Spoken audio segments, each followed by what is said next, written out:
fabulous end to a test match at Headingley. The first test between India and England produced a result, and that's exactly what the paying public wants to see these days in Test cricket.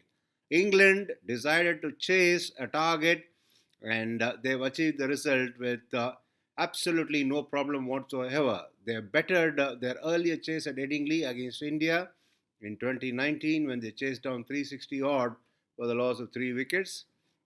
Joe Root once again proving to be the scourge of the Indian side, and he remained unbeaten with a well compiled half century. And keeping him company was the young wicketkeeper batter Jamie Smith, and he looks a serious talent with the bat, and his temperament is outstanding. Now let's take a look at what exactly happened in this test match. England were very precise in what they did. They decided to bowl first after winning the toss, and they were very confident that they were better off chasing a target rather than setting one and bowling their opposition out. They felt that Headingley will produce a good pitch, and they trusted the pitch to remain true for the entire duration of the game. And their assessment of the pitch has turned out to be the right one, because they lost just 5 wickets chasing a target of 371. Now, if you were to break down the chase of England, it was fantastic, and tactically they were brilliant. The openers needed to provide a foundation for them, and that's exactly what Duckett and Crawley did.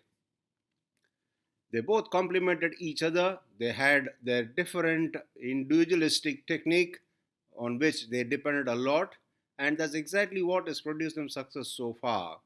Crawley was looking to commit more onto the front foot and play through the line, whereas Duckett was looking to stay at the crease and try and play the horizontal bat shots. And the Indian bowlers obliged him as well to a certain extent. Duckett was slow to start off with, but once he got to his 50, he started unleashing aggressive shots, and the second 50 of his came rather quickly.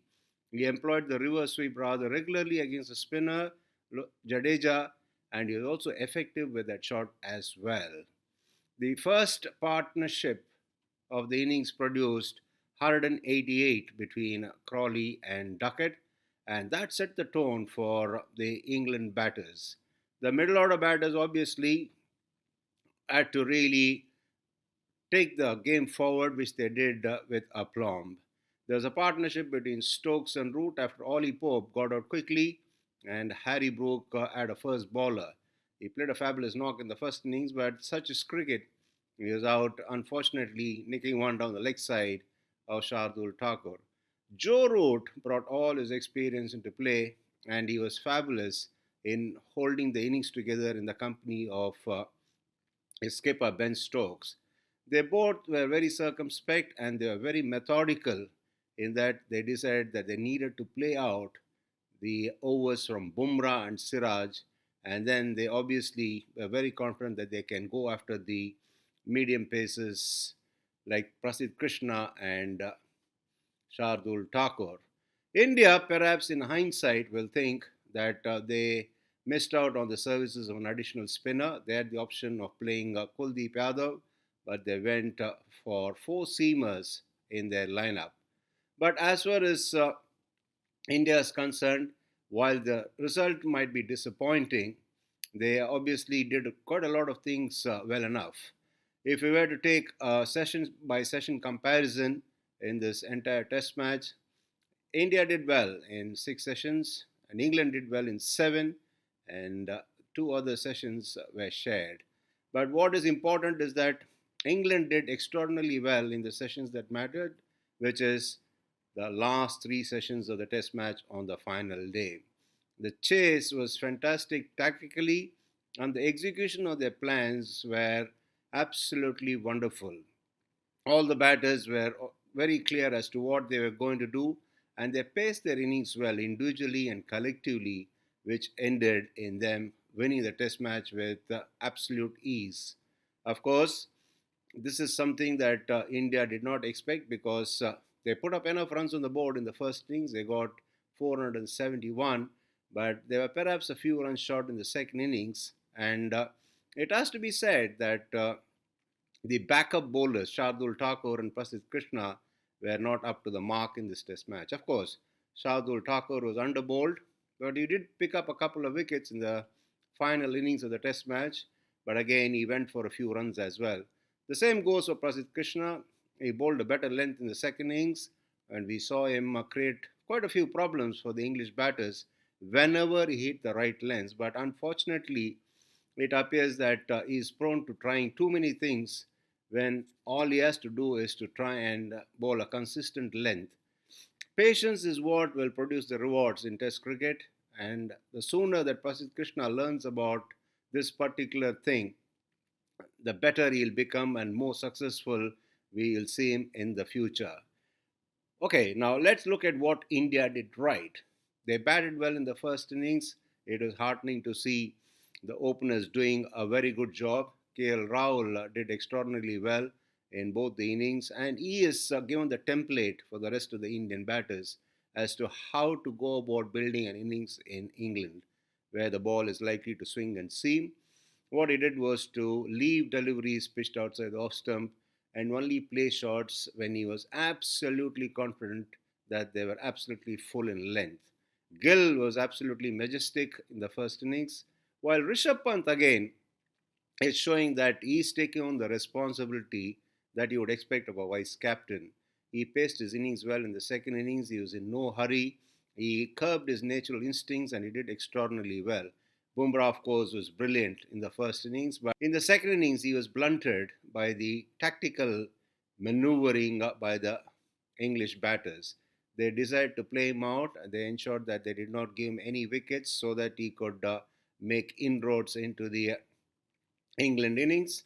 And if any side decides to play out a bowler, not taking any risks or playing any shots against even the best of the bowlers in the business, it's going to be tough for that bowler to succeed. So that's exactly what happened to Bumrah. He went wicketless because the English batters were absolutely safe against him. Siraj was obviously blowing hot and cold, and I'm sure that there'll be a lot of discussions in the next few days about how they need to approach a test match, especially the seamers, because I, for one, felt that the three seamers, apart from Bumrah, were not really consistent enough. They got to understand that pressure is built up not only by picking up wickets but also by drying up runs if the bowlers are not able to pick up wickets. And that's exactly something that the Indian bowlers did not do. So, as far as the batting is concerned, the top order has done well, but the lower order was obviously found lacking. They did not contribute the runs that are required for a team to really fight hard in a test match. And as far as the bowling is concerned, the backup bowlers need to really buck up and bowl a lot more consistently than they did in the first test. Yes, this is an inexperienced side, and the sooner they rectify the mistakes that they made in this test match, the better it will be for Team India. Yes, it's a five-test series. They lost the first test, and we've seen quite often in the past that a side losing the first test makes a comeback and goes on to win the test series. And that's something that the Indian team needs to think about and come back stronger from the second test match onwards, because in a five test series it's always possible to make a comeback and do extraordinarily well.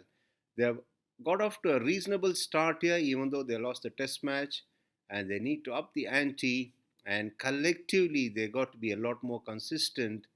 And if they manage to do that, I'm sure that they can not only challenge England, but they can also go on to win the test match and make this series a lot more interesting.